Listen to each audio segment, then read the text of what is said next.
Planar drivers have come a long way.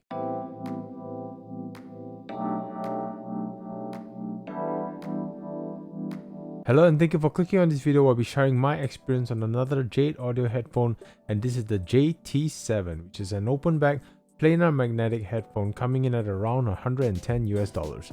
Remember when planar magnetic headphones were like hundreds or thousands of dollars, and here we are at 110. What a time. But for the budget price, are we getting a budget sound? Before we dive deeper into that, I'd like to take this opportunity to thank Theo for sending this unit in exchange for my honest feedback.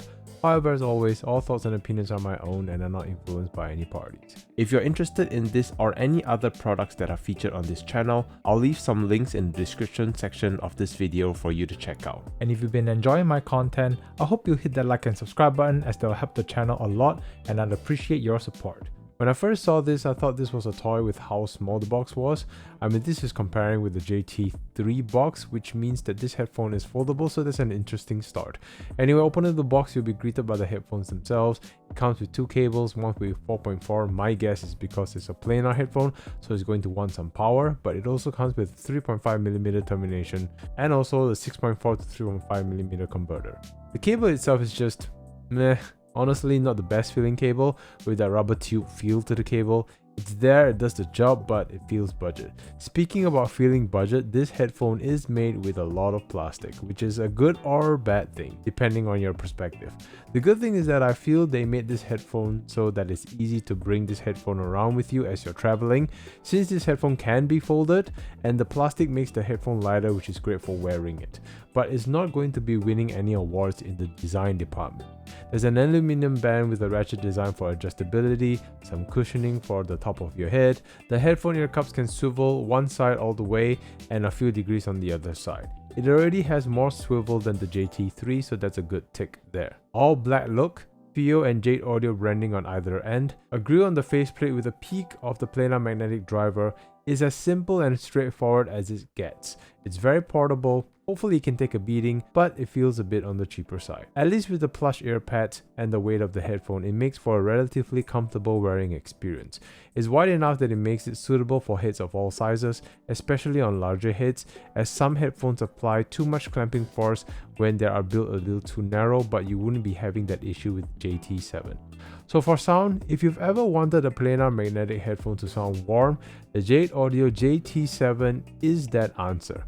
Planar magnetic headphone has often been associated with clean and fast attacks with a much leaner bass presentation compared to their dynamic driver counterparts. The JT7 trades a little bit of that speed with a bit more warmth and fullness to the bass note, thus giving you that oomph to the bass. It doesn't reach as deep in the sub bass as a lot of planar magnetic headphones does, but what it lacks in the sub bass it makes up for in the mid bass department.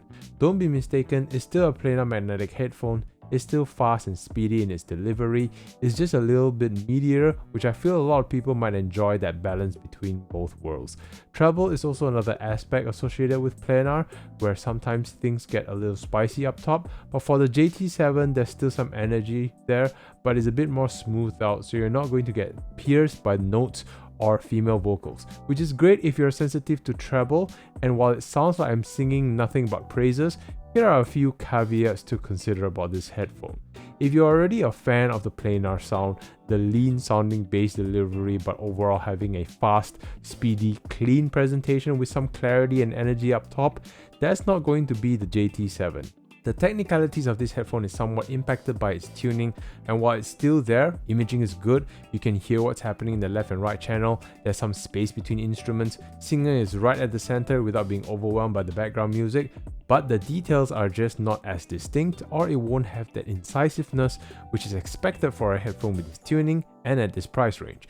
You want more details? You gotta pay more. That's the nature of the game, unfortunately, but the JT7, like its little brother the JT3, ticks a lot of right boxes. Speaking about the JT3, so I've got a full video talking about the JT3, which I'll leave some links in the description down below if you're interested in checking it out. But essentially, when comparing between the two, they are both almost similar in their performance. Overall, a warm, full and smooth sound delivery, with the JT7 just being a bit faster and speedier and has a bit more accent to the details compared to the JT3. So you do get a bit more out of your sound for the additional $40, but I gotta give the JT3 for build quality. In fact, I thought the JT3 was more expensive than the JT7 because of looks and feel alone.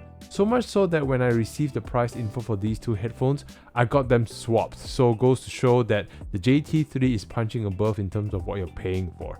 Also to note, the JT7 requires a lot to power, which is confusing because it's rated to be a low impedance headphone, but I'm cranking up the volume quite a bit to get it to the levels that I'm normally listening to. The other competitor would be FIO's own FT1 Pro, and the JT7 is priced well within its place because the FT1 Pro is much cleaner and clearer in its delivery, and the overall build quality is just a step above in my personal opinion. So there's really not much to say here. If you're on a really tight budget and you want to hear what Planar headphones have to offer, and you want something that you can bring around in your backpack, the Jade Audio FT7 fits that description. But if you want a level above in terms of sound presentation, the FIO FT1 Pro is the way to go. So in summary, I'm genuinely surprised with the two entries from Jade Audio. In terms of the budget space, these two headphones are really great value. I believe the Jade Audio JT7 is aimed towards portability, which is why it's built as such, and this is the only planar magnetic headphone at this price range that can fold, and it delivers a very competent sound, especially for its price. So it's another easy recommendation for anyone looking for a budget planar magnetic headphone. FIO should pat themselves in the back for these two releases. If only their higher range headphones can follow the footsteps of what they're doing at the budget level. However, this is based on one man's experience, and I'm curious to know your thoughts. Will you be trying your luck with the JT7, or what is your favorite budget planar magnetic headphone? Comment below, let me know. And with that all said, thank you once again to FIO for this opportunity, and to all of you for watching.